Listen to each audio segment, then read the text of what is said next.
हुआ लेक्चर आज अपन शुरू करने जा रहे हैं एक बहुत बेहतरीन टॉपिक, डेफिनिट इंटीग्रेशन। बिल्कुल ध्यान से इसको सुनेंगे और आज मैं इस डेफिनिट इंटीग्रेशन चैप्टर की नींव रखना चाहता हूं और मैं चाहता हूं कि आप इस डेफिनिट इंटीग्रेशन चैप्टर को समझें और जानें। मुझे उम्मीद है कि डेफिनिट इंटीग्रेशन की शीट आप लोगों को मिल चुकी होगी। सबसे पहले मैं इसका कंसेप्ट बताना चाहता हूं कि डेफिनिट इंटीग्रेशन का क्या मतलब है। गुरुजी, हमने अभी अभी इनडेफिनिट इंटीग्रेशन किया, तो डेफिनिट इंटीग्रेशन का क्या मतलब है? डेफिनिट इंटीग्रेशन का बच्चे मतलब है इंटीग्रेशन विद इन लिमिट्स।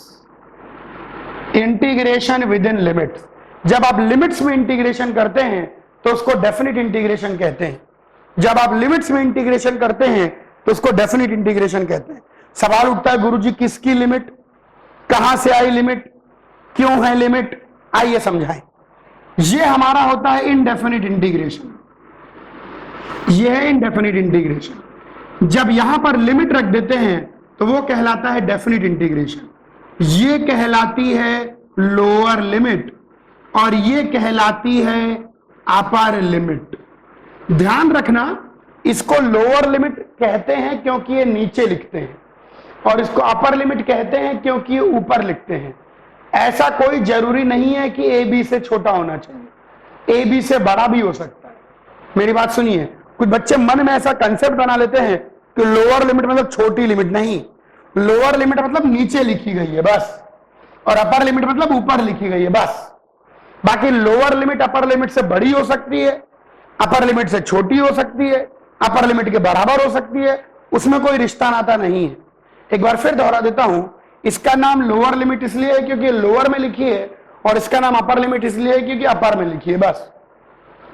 बाकी ए बी से छोटा भी हो सकता है, लोअर लिमिट अपर लिमिट से छोटी भी हो सकती है, लोअर लिमिट अपर लिमिट के बराबर भी हो सकती है, लोअर लिमिट अपर लिमिट से बड़ी भी हो सकती है। लोअर का मतलब छोटी लिमिट नहीं है, लोअर का मतलब है नीचे लिखी गई लिमिट और अपर का मतलब है ऊपर लिखी गई लिमिट, है ना। ये एक छोटा सा मिसकंसेप्शन है जो बच्चे सोचते हैं छोटा होना चाहिए, ऐसा नहीं है मेरे प्यारे बच्चों। ये लोअर लिमिट किसकी है लिमिट? कौन वेरी कर रहा है ए से बी? जिसके पास है डी या जिसके रिस्पेक्ट में इंटीग्रेशन कर रहे हो। किसके रिस्पेक्ट में इंटीग्रेशन कर रहे हो? एक्स के रिस्पेक्ट में। तो X is varying from A to B. ध्यान रखना ओपन इंटरवल होता है, ध्यान रखना ओपन इंटरवल होता है, ओपन इंटरवल। ध्यान रखना, जिसकी लाठी उसकी भैंस, इस डी को समझे लाठी की तरह। तो जिसके पास लाठी है उसी की भैंसें यहां पर होंगी, ये हमारे टीचर हमको बता देते हैं। डी को लठ की तरह समझो, जिसके पास लठ है उसी की भैंसें यहां होंगी। कौन वेरी कर रहा है इसे भी? एक्स वेरी कर रहा है इसे। कौन वेरी कर रहा है इसे भी? एक्स वेरी कर रहा है इसे भी। यहां पर मैं समझाऊंगा, दैट इज, मान लीजिए that is the interval A comma B must be in range of function with respect to which integration is being done। ये ध्यान रखना, यानी ये जो इंटरवल है ना, ये उसकी रेंज में होना चाहिए जिसके रिस्पेक्ट में इंटीग्रेशन कर रहे हो। यानी यहां पर तो x के रिस्पेक्ट में। मैंने ऐसा क्यों बोला? इसके बोलने के पीछे कारण देखिए। मान लो मैं आपसे पूछूं integration of cos x d sin x 1 से 2, तो ये कौन वेरी कर रहा है 1 से 2? sin x वेरी कर रहा है 1 से 2। पर क्या sin x 1 से 2 वेरी कर सकता है? नहीं। तो यह नॉनसेंस लिखा है। जिसके रिस्पेक्ट में आप इंटीग्रेशन कर रहे हैं ये उसकी रेंज में होना चाहिए। यानी कहने का मतलब, इधर देखिए, integration a to b f x d g x only defined if a to b is in range of g. कौन वेरी कर रहा है ए से बी? जी एक्स वेरी कर रहा है ए से बी। अरे वो जी एक्स में ए से बी वेरी करने की शक्ति भी तो होनी चाहिए। ए से बी इंटरवल उसके रेंज में भी तो होना चाहिए, रेंज में ताकत है नहीं, रेंज में है नहीं, तो ऐसा नहीं होगा, ये नॉट डिफाइंड हो जाएगा। इतना ही नहीं, एंड कॉरस्पॉन्डिंग, यहां लिख रहा हूं, यहां लिखना चाहिए, and corresponding value of x must be in domain of F x. यहां पर कॉरस्पॉन्डिंग वैल्यू ऑफ एक्स लिखिए। ये कॉरस्पॉन्डिंग वैल्यू ऑफ एक्स क्यों लिखी है मैं समझाता हूं। मान लीजिए पहले इसका देखिए, -2 से -1 रूट एक्स डी एक्स, क्या ये इंटरवल एक्स की रेंज में है? हाँ है, एक्स तो कुछ भी हो सकता है। अब क्या ये इंटरवल रूट एक्स की डोमेन में है? नहीं, तो ये डिफाइन नहीं होगा। अब ये कॉरस्पॉन्डिंग का क्या चक्कर है मैं समझाता हूं। यहां कौन वेरी कर रहा है? A to b, g x vary कर रहा है ए टू बी, तो एक्स की क्या वैल्यू निकल के आएंगी? जी इनवर्स ए से जी इनवर्स बी। तो ये जो कॉरस्पॉन्डिंग एक्स की वैल्यू है, अब यहां तो डी एक्स के रिस्पेक्ट में इंटीग्रेशन है, तो सीधे -2 से -1 एक्स की वैल्यू हो गई, तो ये वैल्यू इसकी डोमेन है। दो कंडीशन होनी चाहिए। सबसे पहली चीज आपको ये समझनी है, कंसेप्ट को समझना है। आइए कंसेप्ट को मैं एक बार दोहरा देता हूं, 3 इंपॉर्टेंट बातें। Integration with in limits is called definite integration. दूसरे, किसकी लिमिट है? जिसके रिस्पेक्ट में इंटीग्रेशन होता है वो वेरी करता है ए से बी, जिसके रिस्पेक्ट में इंटीग्रेशन होता है उसकी लिमिट डलती है। यहां पर दो बातें, 3 बातें टोटल बतानी है। क्या है definite integration? Integration with in limits is called definite integration. खत्म पहली बात। दूसरी बात, किसकी लिमिट? जिसके रिस्पेक्ट में इंटीग्रेशन करते हैं उसकी लिमिट होती है, जिसके रिस्पेक्ट में इंटीग्रेशन करते हैं उसकी लिमिट होती है, वो वेरी करता है। तीसरी बात, कब डेफिनिट इंटीग्रेशन डिफाइन होगा, कब हमको डेफिनिट इंटीग्रेशन करना है, कब हमको पता लगेगा कि यहां डेफिनिट इंटीग्रेशन डिफाइंड है, मैं बताता हूं। डेफिनिट इंटीग्रेशन तभी डिफाइंड होगा जब जो इंटरवल है ए टू बी, ये उसकी तो रेंज में हो जिसके रिस्पेक्ट में इंटीग्रेट कर रहे हो, और उसके हिसाब से जो एक्स की वैल्यू निकल के आए वो जिसको इंटीग्रेट कर रहे हो उसके डोमेन में होनी चाहिए। जिसके रिस्पेक्ट में इंटीग्रेट कर रहे हो उसकी रेंज में होना चाहिए, और उसकी रेंज में होते हुए जो एक्स की वैल्यू निकल के आए वो जिसको इंटीग्रेट कर रहे हो उसकी डोमेन में होना चाहिए। जैसे ये क्यों नॉनसेंस है? क्योंकि जिसके रिस्पेक्ट में इंटीग्रेट कर रहे हो उसकी रेंज में ये नहीं है। ये क्यों नॉनसेंस है? क्योंकि जिसको इंटीग्रेट कर रहे हो उसकी डोमेन में ये नहीं है। इसकी तो हम डोमेन देखेंगे और इसकी तो हम रेंज देखेंगे। इसकी रेंज में इंटरवल होना चाहिए और उसके हिसाब से जो एक्स की वैल्यू आए, कॉरस्पॉन्डिंग जो एक्स की वैल्यू आए वो इसकी डोमेन में होना चाहिए, तब हम करेंगे डेफिनिट इंटीग्रेशन। अब मैं बताऊंगा कैसे करते हैं डेफिनिट इंटीग्रेशन, वो तो बाद की बात है। पहले समझिए क्या है डेफिनिट इंटीग्रेशन और कब होगा डेफिनिट इंटीग्रेशन डिफाइन। तो दोनों बातें मैंने समझा दी, क्या है डेफिनिट इंटीग्रेशन और कब होगा डेफिनिट इंटीग्रेशन डिफाइन। कॉपी करिए पहले आप। डेफिनिट इंटीग्रेशन की बेसिक बात तो मैंने समझा दी थी कि डेफिनिट इंटीग्रेशन का मतलब क्या है, किसकी लिमिट है, कौन वेरी कर रहा है और कब डेफिनिट इंटीग्रेशन डिफाइन होगा। ये सारी की सारी बातें हमने आपको बहुत अच्छे से बता दी थी कि डेफिनिट इंटीग्रेशन का क्या मीनिंग है, किसकी लिमिट है। ये सारी की सारी चीजें मैंने ऑलरेडी आप लोगों को अच्छे से समझा दी थी, तो ये सारी बातें अपने को समझ में आ गई। अब ये तो हम समझ गए कि डेफिनिट इंटीग्रेशन कब डिफाइन होगा, डेफिनिट इंटीग्रेशन क्या है, किसकी लिमिट है, कौन वेरी कर रहा है, all these things are well clear. अब आज हम बात करेंगे कि ठीक है गुरुजी, डेफिनिट इंटीग्रेशन मान लो डिफाइंड है, डेफिनिट इंटीग्रेशन मान लो है, तो कैसे करते हैं डेफिनिट इंटीग्रेशन, यानी how to evaluate definite integral. अगर कोई डेफिनिट इंटीग्रल गिवन है, अगर कोई डेफिनिट इंटीग्रल गिवन है तो कैसे हम लोग इवैल्यूएट करेंगे डेफिनिट इंटीग्रल को। बिल्कुल ध्यान सुने, how to evaluate definite integral. सुनो ध्यान से, हाँ अब सुनो। डेफिनिट इंटीग्रेशन को इवैल्यूएट करने के डेफिनेट इंटीग्रेशन को इवेल्युएट करने के 3 अलग अलग तरीके हैं। डेफिनेट इंटीग्रेशन को इवेल्युएट करने के 3 अलग अलग तरीके हैं। आइए पहले बताऊं। सबसे पहले डेफिनेट इंटीग्रेशन को हम इवेल्युएट करते हैं यूजिंग इनडेफिनेट इंटीग्रल। दूसरा तरीका है using properties of definite integral, और तीसरा तरीका है बाय फर्स्ट प्रिंसिपल्स। बिल्कुल ध्यान सुनेंगे। डेफिनेट इंटीग्रेशन क्या होता है, कब डिफाइन होगा, क्या होगा, यह आपको अच्छे से बता दिया गया है। अब हम बात करेंगे कि ठीक है, अगर डेफिनेट इंटीग्रेशन डिफाइंड है, अगर डेफिनेट इंटीग्रेशन डिफाइंड है तो कैसे निकालेंगे हम डेफिनेट इंटीग्रेशन की वैल्यू, कैसे निकालेंगे हम डेफिनेट इंटीग्रेशन की वैल्यू। तो डेफिनेट इंटीग्रेशन की वैल्यू निकालने के लिए, डेफिनेट इंटीग्रेशन को इवेल्युएट करने के लिए 3 अलग अलग मेथड हैं। पहला मेथड है इनडेफिनेट इंटीग्रल की मदद से, दूसरा मेथड है डेफिनेट इंटीग्रेशन की प्रॉपर्टी की मदद से, और तीसरा मेथड है फर्स्ट प्रिंसिपल से। तीनों मेथड हम एक एक करके पढ़ेंगे और आप समझते जाएंगे। आज हम लोग शुरुआत करेंगे मेथड 1। मेथड 1 का मतलब है मेरे बच्चे evaluating definite integral using indefinite integral. Evaluating definite integral using indefinite integral.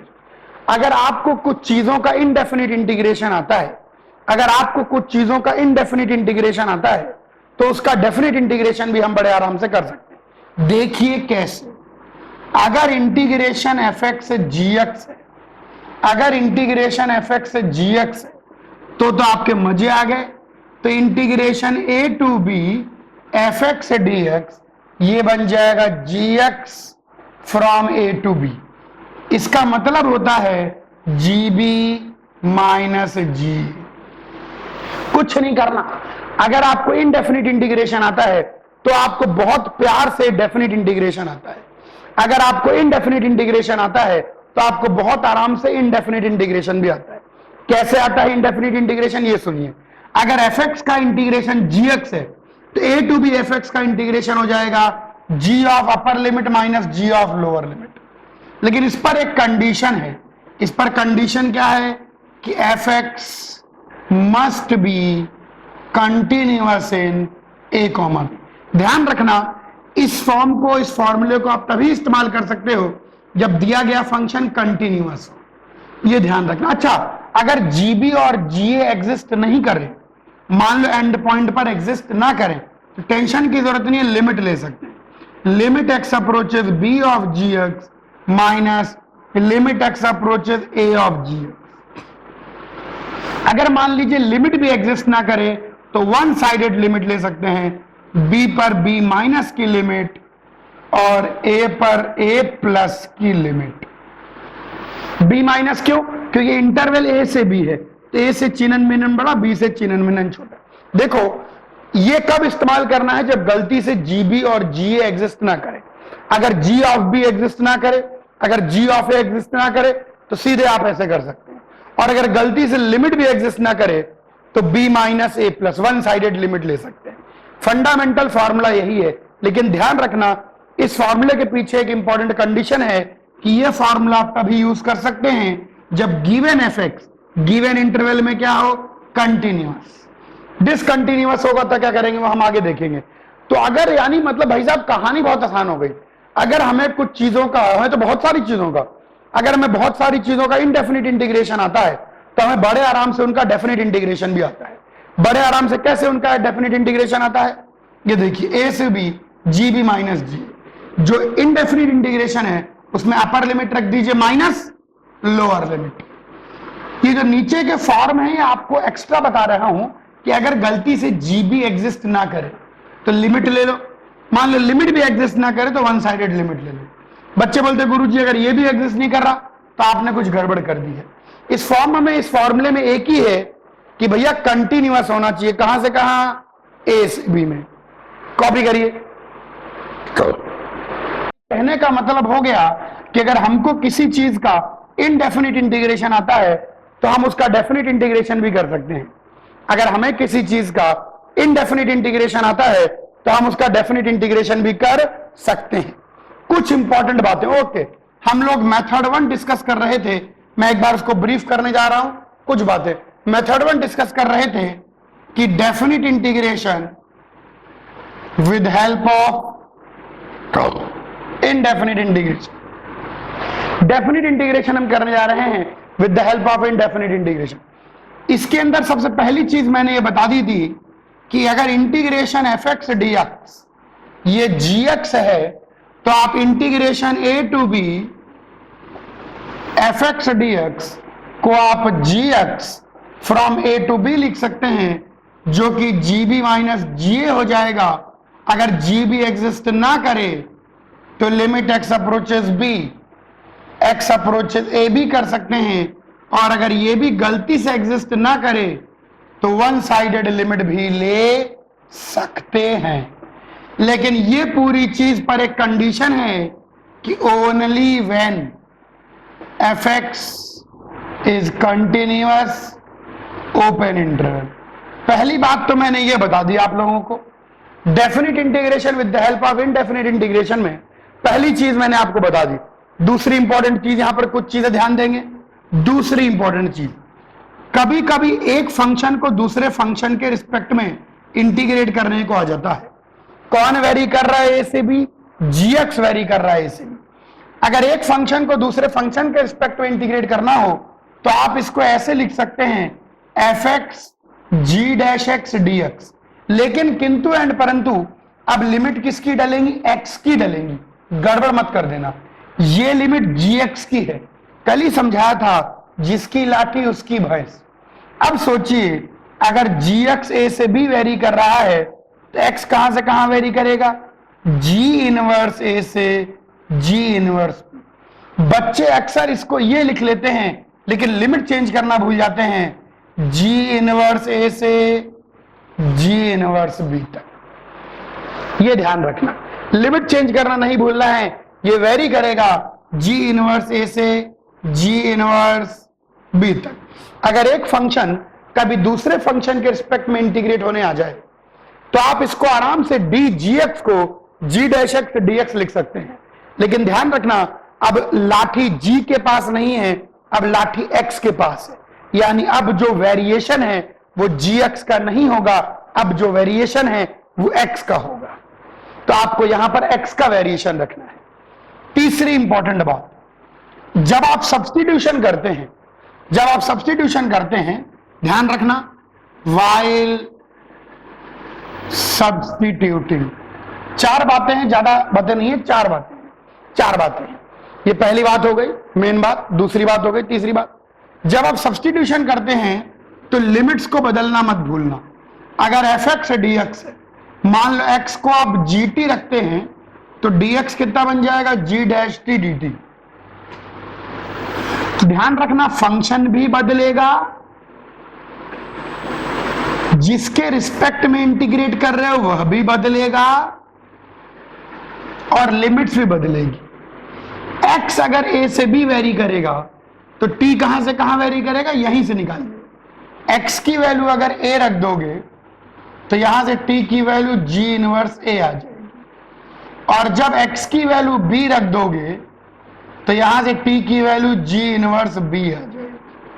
तो यहां पर लोअर लिमिट आएगी g inverse a g inverse. While substituting, limits को चेंज करना मत भूलना। वैसे बच्चे भूलते नहीं हैं, फिर भी मैं इसलिए बता देता हूं क्योंकि हम इनडेफिनिट इंटीग्रेशन में इतनी बार सब्स्टिट्यूट करते हैं तो गलती से कहीं हम लिमिट को सेम ना ले लें।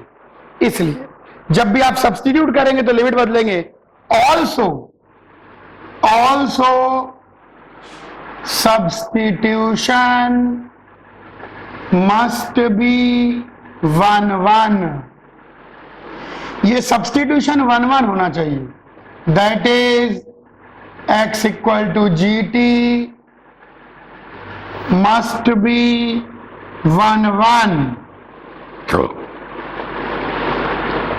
ये खास बात ध्यान रखनी है, जब भी आप सब्स्टिट्यूशन करते हैं तो वह सब्स्टिट्यूशन 1-1 होना चाहिए, सब्स्टिट्यूशन मैनी 1 नहीं होना चाहिए। जब भी आप सब्स्टिट्यूशन करते हैं तो वह सब्स्टिट्यूशन 1-1 होना चाहिए। चार बातें बतानी है, चौथी बात पर आ जाते हैं, फोर्थ। ये चार बातें मिलकर आपको बता देंगी definite integration with the help of indefinite integration. इन चार बातों में सीखना कुछ नया नहीं है, बस लिमिट्स को रखना सिखा दिया है कि ए से बी, फिर अपन इन पर बेस्ड क्वेश्चन करेंगे। चौथी इंपॉर्टेंट बात है इंटीग्रेशन बाय पार्ट से रिलेटेड। चौथी इंपॉर्टेंट बात है इंटीग्रेशन बाय पार्ट से रिलेटेड। देखिए ध्यान से, integration a to b first function into second function. अब इसको करने के दो तरीके हैं, एक तो पूरा इवेल्युएट कर ले कि first function into integration of second minus integration of differentiation of first into integration of second का होल इंटीग्रेशन पूरे की लिमिट ए टू बी। एक तो ये तरीका है कि पूरा अपन ने इंटीग्रेशन बाय पार्ट लगाकर लिमिट रख दी, और एक और तरीका है मैं बताता हूं, इसको ध्यान रखें। First function into integration of second की लिमिट लगेगी। ध्यान रखना, सेकंड फंक्शन को इंटीग्रेट करेंगे, फर्स्ट फंक्शन से मल्टीप्लाई करेंगे और उस पूरे पर लिमिट रखेंगे। ध्यान देंगे, सेकंड फंक्शन को इंटीग्रेट करेंगे, फर्स्ट फंक्शन से मल्टीप्लाई करेंगे और उस पूरे की लिमिट माइनस इंटीग्रेशन ऑफ, और इस बाहर के इंटीग्रेशन पर लिमिट लगेगी a to b differentiation of first into integration of second का होल इंटीग्रेशन। ये दोनों पैंतरे ध्यान रखने हैं। एक पैंतरा तो सिंपल सा है कि पूरा इंटीग्रेशन बाय पार्ट लगा के लिमिट रख दो, ये आमतौर पर काम नहीं आता, काम ये वाला आता है। सेकंड फंक्शन को इंटीग्रेट कीजिए, फर्स्ट फंक्शन से मल्टीप्लाई कीजिए, first function into integration of second, इस पूरे पे लिमिट ए टू बी, ध्यान दीजिएगा, और यहां बाहर का integration a to b f dash second function d. ये हो गई चार बातें, जिन चार बातों की मदद से हम लोग इनडेफिनिट इंटीग्रेशन का यूज कर लेंगे डेफिनिट इंटीग्रेशन को इवेलुएट करने के लिए। कॉपी कर लीजिए। जो डेफिनिट इंटीग्रेशन का कंसेप्ट हमने सीख लिया, इस पर बेस्ड कुछ सवाल करते हैं। शुरुआत करते हैं कुछ बेसिक क्वेश्चनों से। आइए इन सवालों को ध्यान देखेंगे। Integration 3 to 8 sine of root x plus 1 और रूट एक्स प्लस 1 dx, ये लीजिए, इसको इंटीग्रेट करना है। अब देखो, मैं आपको चीजें बताऊंगा और मैं चाहता हूं कि बस आप सुन लें, बस ध्यान से, है ना। ये काफी सारे इलस्ट्रेशन लूंगा मैं। 1 भैया, इसके अंदर मैं क्या सोच रहा हूं, एक्स प्लस 1 को टी स्क्वायर रख दें तो dx कितना हो जाएगा 2t dt। जब आप सब्स्टिट्यूट करते हैं, प्लीज सुनिए, जब आप सब्स्टिट्यूट करते हैं तो जिसको इंटीग्रेट कर रहे हो वो भी चेंज होगा, तो ये आ जाएगा साइन टी अपॉन टी। जिसके रिस्पेक्ट में इंटीग्रेट कर रहे हो वह भी चेंज होगा, तो dx की जगह 2t dt, और लिमिट्स भी चेंज होंगी। अब यहां x के रिस्पेक्ट में इंटीग्रेशन है तो लिमिट्स x की है, यहां t के रिस्पेक्ट में इंटीग्रेशन है तो लिमिट्स t की डलेंगी। अब कैसे मिलेंगी t की लिमिट्स, मैं बताता हूं। जो आप सब्स्टिट्यूशन करते हैं वहीं से x की वैल्यू इसमें 3 रख दें, x की लोअर लिमिट रखें, t की लोअर लिमिट आ जाएगी, x की अपर लिमिट रखें, t की अपर लिमिट आ जाएगी। यहां x की लोअर अपर है, यहां t की लोअर अपर रखनी है, तो अगर x की वैल्यू 3 रख दें, 3 + 1 4, 4 का रूट 2, x की वैल्यू 8 रख दें, 2 से 3, ये लीजिए, t से t कट जाएगा। साइन t का integration cos t minus cos t हो जाएगा, तो -2 cos t, कहां से कहां, 2 से 3 तक, तो अपर लिमिट रख दीजिए माइनस लोअर लिमिट रख दीजिए, तो आंसर निकल गया 2 टाइम्स cos 2 माइनस cos 3। जो आप सब्स्टिट्यूशन करते हैं उसी रिलेशन से नई लोअर और अपर लिमिट निकलती है। ये x और t के बीच में रिश्ता है, तो x की लोअर लिमिट रख के t की लोअर लिमिट, x की अपर लिमिट रख के t की अपर लिमिट। आइए एक और क्वेश्चन करें। एक और क्वेश्चन ऐसा कहता है 0 से π/4, शुरुआत के लिए कुछ इजी सवाल है। cos 2x into root 4 minus sine 2x dx, ये लीजिए, ये निकल के आ गया हमारे पास। अब हम क्या करेंगे, 4 माइनस साइन 2x को t स्क्वायर रख देंगे, क्योंकि उसका डेरिवेटिव बाहर दिख रहा है, तो इसका डेरिवेटिव आ जाएगा -2 cos 2x is equal to 2t dt, dx तो रह गया, dx 2x 2t dt। ये तो यहां से निकल के आया cos 2x dx is cos 2 cut गया -t dt। आइए इंटीग्रेशन लिखें, पहले फंक्शन को cos 2x dx -t dt √4 minus को t। अब लिमिट्स कैसे बदलेंगे, इसी रिश्ते से लिमिट बदलेंगे। x को 0 रख दें तो t की वैल्यू 2 आ जाएगी, x को π/4 रख दें तो t की वैल्यू √3 आ जाएगी। यहां बच्चे एक सवाल अक्सर पूछते हैं, इसीलिए मैंने दोनों सवाल लिए हैं। बच्चे ये सवाल पूछते हैं कि गुरुजी t की वैल्यू तो +-2 दोनों हो सकती है, सिर्फ पॉजिटिव कंसिडर करनी है। जब भी आप स्क्वायर सब्स्टिट्यूट करेंगे सिर्फ पॉजिटिव कंसिडर करनी है। जब भी आप टी स्क्वायर सब्स्टिट्यूट करेंगे सिर्फ पॉजिटिव कंसिडर करनी है।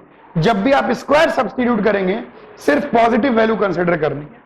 तो ये लीजिए, x को 0 रखा तो t की वैल्यू पॉजिटिव वाली, और x को π/4 रखा t की वैल्यू पॉजिटिव वाली। तो ये टी स्क्वायर का इंटीग्रेशन t³ 3 आ जाएगा, कहां से कहां, 2 से √3 तक।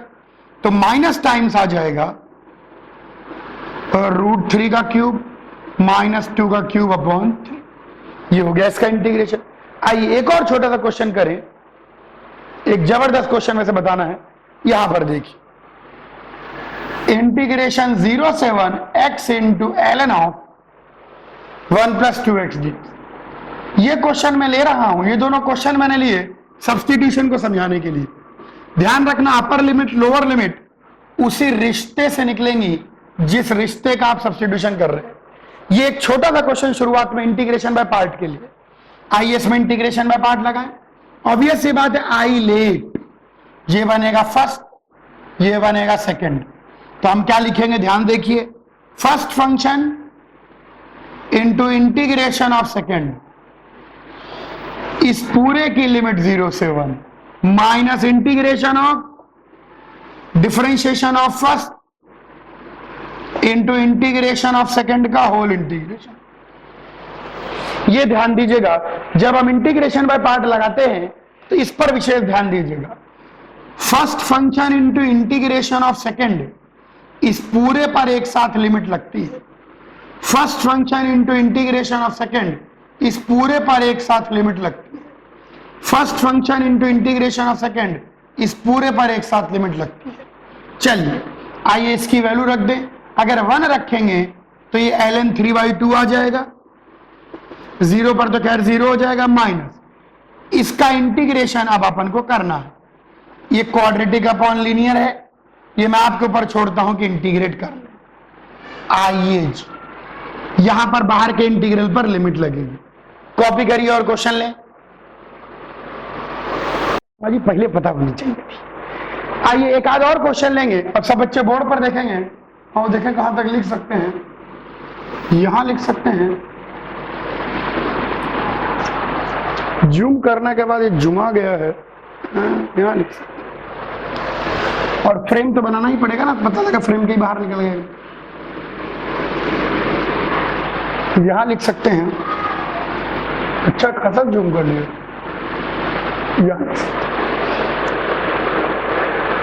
हाँ चलिए, अच्छा तो फ्रेम बन चुका है। अब हम फ्रेम के अंदर लिखेंगे ताकि आपके बाहर ना जाए। अब सब बच्चे ध्यान देंगे, बहुत ज्यादा बोल ध्यान देंगे। आइए एक क्वेश्चन लेते हैं, एक बहुत अच्छा क्वेश्चन आईटी के अंदर आया था। आइए इस क्वेश्चन को देखें। क्वेश्चन कहता था अल्फा से beta dx upon root of x minus alpha into beta minus x. ये लीजिए, वैसे तो 1 अपॉन रूट क्वाड्रेटिक हमारे लिए कोई बहुत बड़ी बात नहीं है। वैसे तो 1 अपॉन रूट क्वाड्रेटिक हमारे लिए कोई बहुत बड़ी बात नहीं है। हम बड़े आराम से 1 अपॉन रूट क्वाड्रेटिक का खेल खेल सकते हैं, इसमें कोई खास बात नहीं है। लेकिन यहां पर आज मैं आपको कुछ नई बात सिखाने जा रहा हूं। कुछ ऐसे सब्स्टिट्यूशन भी होते हैं जो हम सिर्फ डेफिनिट इंटीग्रेशन में यूज करते हैं। हाँ, कुछ ऐसे सब्स्टिट्यूशन भी होते हैं, बिल्कुल अभी आपको और सब्स्टिट्यूशन सीखने हैं। कुछ ऐसे सब्स्टिट्यूशन भी होते हैं जो हम केवल किस में यूज करते हैं, डेफिनिट इंटीग्रेशन में। अब देखें, x को हम रख देते हैं alpha cos square theta plus beta sine square theta. x को हम रख देते हैं alpha cos square theta plus beta sine square theta, ये x को रख देते हैं। ये बड़ा ही खतरनाक सब्स्टिट्यूशन है। आओ देखें, ऐसा करने से x माइनस अल्फा क्या हो जाएगा, alpha cos square theta beta sine square theta minus alpha. इन दोनों में से माइनस अल्फा, पहले और आखिरी में से माइनस अल्फा कॉमन ले लीजिए। अरे वाह, 1 माइनस कॉस स्क्वायर थीटा, तो आ गया beta minus alpha into sine square theta. यहां पर आज देखें बीटा माइनस एक्स कितना निकल के आएगा, बीटा माइनस एक्स, यानी beta minus alpha cos square theta minus beta sine square theta. तो इन दोनों में से बीटा कॉमन ले लें तो 1 minus sine square theta cos square theta, तो beta minus alpha cos square theta हो गया।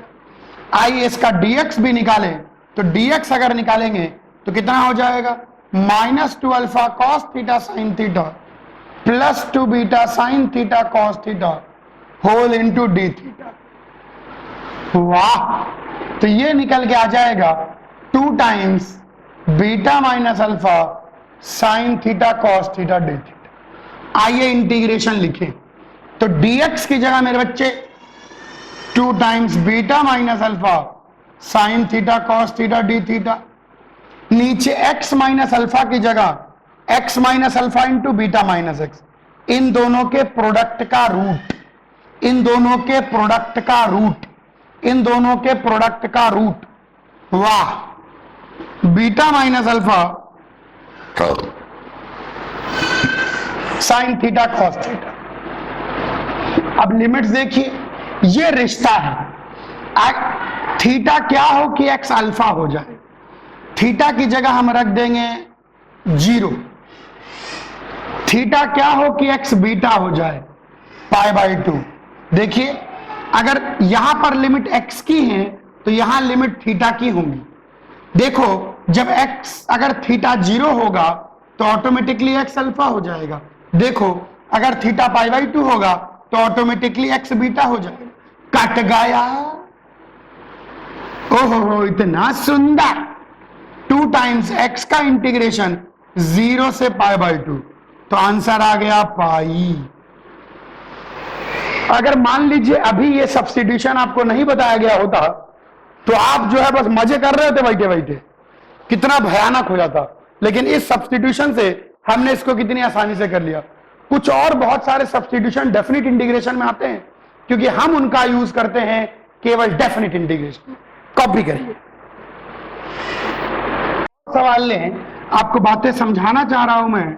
इंटीग्रेशन -1 से 1 x square D ln x, integration -1 से 1 x square D ln x।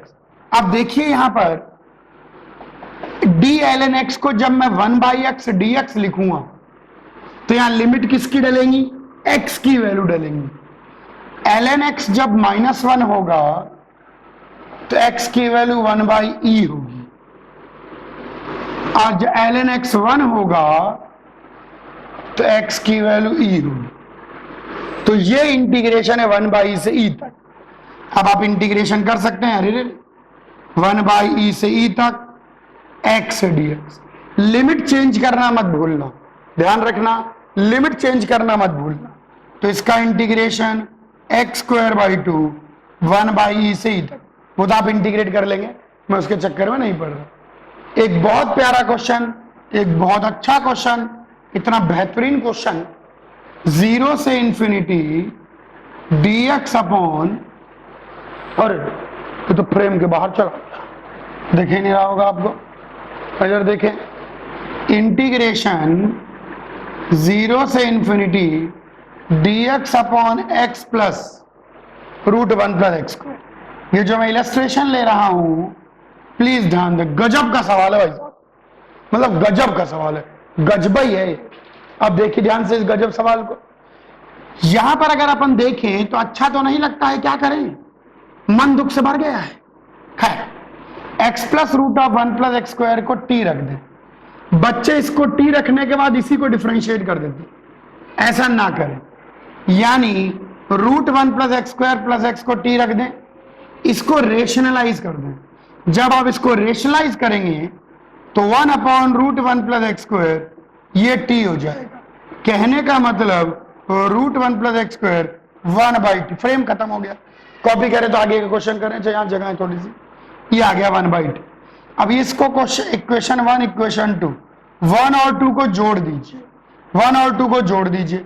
जब आप 1 और 2 को दे 1 में से 2 को घटा दीजिए, 1 - 2 करिए।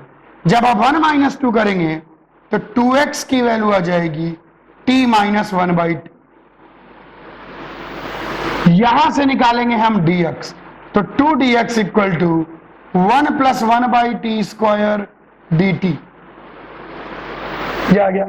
अब यहां कोनों में देखें, ये 2dx निकल के आ गया हमारे पास। अब देखिए ये इंटीग्रेशन क्या बनता है, dx की जगह आएगा ½ × 1 + 1/t², और यहां पर आ जाएगा 1/t⁴ dt।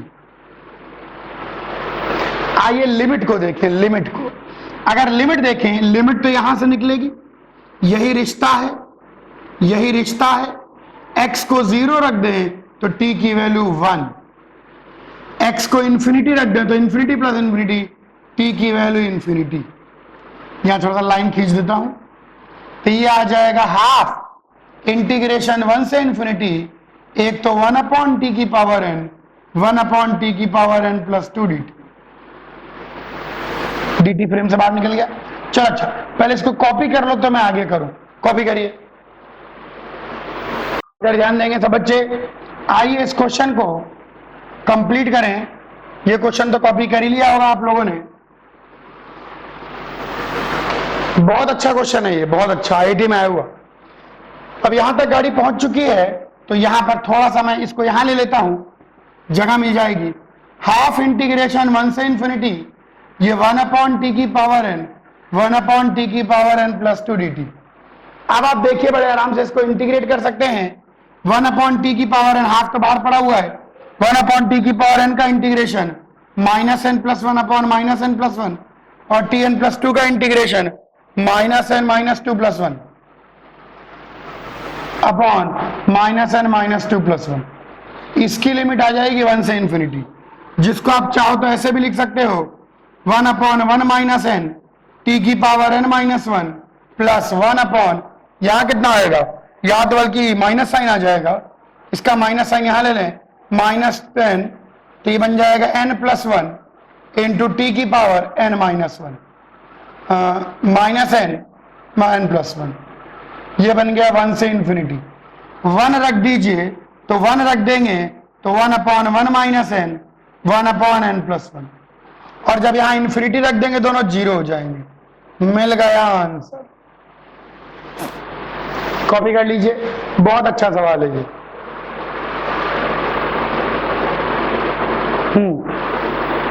ठीक कर लें, पहले अपर लिमिट रखेंगे तो 0 आ जाएगा, तो माइनस टाइम्स आएगा, एक आगे माइनस साइन आएगा, क्योंकि upper limit minus lower limit करेंगे तो एक माइनस साइन आ जाएगा। कॉपी कर लीजिए। अच्छा क्वेश्चन आईटी के अंदर आया था, आइए ले। क्वेश्चन कहता था integration a to b x⁴n - 1 whole into n - 2x² plus, ये कुछ सब्स्टिट्यूशन है, कुछ प्रपंच हैं, कुछ पैंतरे हैं, कुछ चालबाजियां हैं जो डेफिनेट इंटीग्रेशन में ही होती हैं, plus NAB whole upon x + a का whole square into x + b का होल स्क्वायर डी। इस सवाल को थोड़ा ध्यान से देखेंगे। देखो डिनोमिनेटर में सोचो सोचो सोचो, हमको क्या निकालना है, हमको इसका इंटीग्रेशन निकालना है, हमको इसका इंटीग्रेशन निकालना है। कहने का मतलब एक ऐसा फंक्शन जिसको डिफरेंशिएट करने पर ये आ जाए। अब इसके नीचे क्या दिख रहा है, x + a का whole square into x + b का होल स्क्वायर, तो यानी उसके नीचे क्या होना चाहिए, x + a into x + b, क्योंकि जब हम u/v को डिफरेंशिएट करते हैं तब नीचे v² बनता है, जब हम u/v को डिफरेंशिएट करते हैं तब नीचे v² बनता है। चलिए बहुत बढ़िया बहुत बढ़िया, अब सब बच्चे ध्यान देंगे। तो इसके और यहां x⁴n - 1 दिखाई पड़ रहा है, तो मन में अजीब सी इच्छा उमड़ रही है कि इस चीज को t रख दें, इसको टी रखने का विचार कैसे आया मैं समझाता हूं। इसके खुद के डिनोमिनेटर में x प्लस ए का whole square into x plus b का होल स्क्वायर, इसके खुद के डिनोमिनेटर में x प्लस ए का whole square into x plus b का होल स्क्वायर। तो पक्का जिसको डिफरेंशिएट किया गया होगा उसके डिनोमिनेटर में x plus a into x plus B रहा होगा, पक्का उसके डिनोमिनेटर में x plus a into x plus B रहा होगा, यहां b होगा x प्लस बी। और यहां पर ऐसे मतलब ऐसा दिख रहा है मतलब कि यहां x की पावर n माइनस 1 है, तो यहां x की पावर n। चलिए अब इसको डिफरेंशिएट कर देते हैं एंड लेट अस सी। ये सब्स्टिट्यूशन किया बहुत दिमाग लगा के, पूरी खोपड़िया आधी हो गई। इसको डिफरेंशिएट कर लें तो न्यूमरेटर का derivative into denominator minus denominator का derivative 2x into numerator whole upon denominator का whole square dx equal to dt। यहां से x की पावर n माइनस 1 बाहर निकाल लेते हैं तो यहां कितना बचेगा, यहां बचेगा nx square plus n times a plus b x plus n a b. यहां कितना बचेगा, यहां पर बचेगा माइनस 2x स्क्वायर और minus a plus b x. आओ रीअरेंज करें, अरे आओ रीअरेंज करें, रीअरेंज करते हैं तो x की पावर n माइनस 1 तो n minus 2x square plus यहां पर इन दोनों को देखो n माइनस 1 इंटू, अरे क्या देख लिया आंखों ने, ये क्या देख लिया आंखों ने, डन डन। अरे यार इसका डेरिवेटिव यही तो है, ओ तेरी, यानी इसका इंटीग्रेशन और कुछ नहीं, यही होगा इसका इंटीग्रेशन। अरे रे रे रे रे रे सॉरी, ऐसे भी एक बार में इंटीग्रेट ही हो गया वो तो। क्योंकि देखो जब मैंने इसको रीअरेंज किया ना, मतलब मैं भी आज पहली बार लगा रहा हूं ये सवाल और इतना सरप्राइज मैं आज तक जीवन में नहीं हुआ। और ये देखिए मतलब यही चीज बन गई, अरे यानी इसका ही डेरिवेटिव है, इसका इंटीग्रल है ये, तेरी इतना आसान था क्या ये। अरे अपर लिमिट रख दो b की power n b plus a into 2b minus lower limit रख दो a की power n upon 2a into a. वाह वाह गुरुजी वाह, कॉपी कर लीजिए। सवाल लिया और आपको बहुत सारी बातें मैंने समझाई, वैसे ही आइए कुछ और बातें, इन इलस्ट्रेशंस को ध्यान से देखिए, इन क्वेश्चन को देखिए, थॉट को सुनिए, मेरे एक एक लफ्ज को फॉलो कीजिए। एक और गजब का क्वेश्चन आज मैं पहली बार अटेम्प्ट करने जा रहा हूं, आओ देखूं क्या होता है। ये कहता है इंटीग्रेशन 0 से इंफिनिटी x की पावर 2n प्लस 1 इंटू ई की पावर माइनस एक्स स्क्वायर। भाई एक एल्जेब्रिक फंक्शन है, एक एक्सपोनेंशियल फंक्शन है, एक एल्जेब्रिक फंक्शन है, एक एक्सपोनेंशियल फंक्शन है। देख के ही समझ में आ रहा है कि भैया इसके अंदर क्या करना पड़ेगा, इसके अंदर लगाना पड़ेगा इंटीग्रेशन बाय पार्ट। लेकिन उसके पहले थोड़ा खेलने का मन कर रहा है। आप लोग जानते हैं खेल कूद मुझे बचपन से पसंद है। इसको एक्स स्क्वायर की पावर n ई की power minus x square into x d x कर देता हूं। अब मैं क्या करता हूं, एक्स स्क्वायर को t रख देता हूं, एक्स की पावर ओ 2x dx equal to dt। तो आइए इंटीग्रेशन को देखें, x dx becomes dt by 2 और यहां पर t की पावर n e की पावर माइनस थी। x को 0 रखेंगे t भी 0, x को इन्फिनिटी रखेंगे t भी इन्फिनिटी। आओ देखो इंटीग्रेशन बाय पार्ट लगाना पड़ेगा। अब भैया आइलेट में सबसे लेट कौन आया था, e, यही सबसे लेट आता है, तो ये बनेगा फर्स्ट फंक्शन और ये बनेगा सेकंड फंक्शन। तो हाफ तो बाहर पड़ा हुआ है, first function into integration of second, इस पूरे का whole integration, whole limit, integration of differentiation of first into integration of second का होल इंटीग्रेशन। ये मैंने आपको समझाया। अब यहां पर देखो, इंफिनिटी रखोगे तो भी इसकी वैल्यू 0 आ जाएगी, और 0 रखोगे तो भी इसकी वैल्यू 0 आ जाएगी। इंफिनिटी रखने पर इसकी वैल्यू 0 कैसे आती है, वो लिमिट आप निकाल लीजिएगा। मैं बताता हूं क्या लिमिट निकालनी है।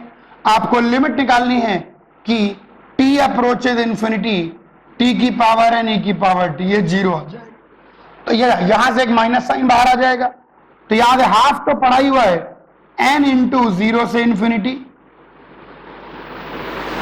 और ये माइनस माइनस प्लस हो चुका है, t की पावर n माइनस 1 e की पावर माइनस 3 dt। एक बार इंटीग्रेशन बाय पार्ट लगाया इसके अंदर तो n बाहर आया। अब मेरी बात सुनेंगे, अगर एक बार और इंटीग्रेशन बाय पार्ट लगाऊंगा तो यहां से n इंटू n माइनस 1 हो जाएगा, और यहां बचेगा 0 से इंफिनिटी t की पावर n माइनस 2 e की पावर माइनस 3 dt। ऐसे बार बार इंटीग्रेशन बाय पार्ट लगाएंगे तो n टाइम्स लगा देंगे, तो n into n minus 1 into n minus 2 करते करते 1 तक। देखो, जब n होता है तो अंदर n माइनस 1 होता है, जब n माइनस 1 होता है तो अंदर n माइनस 2 होता है।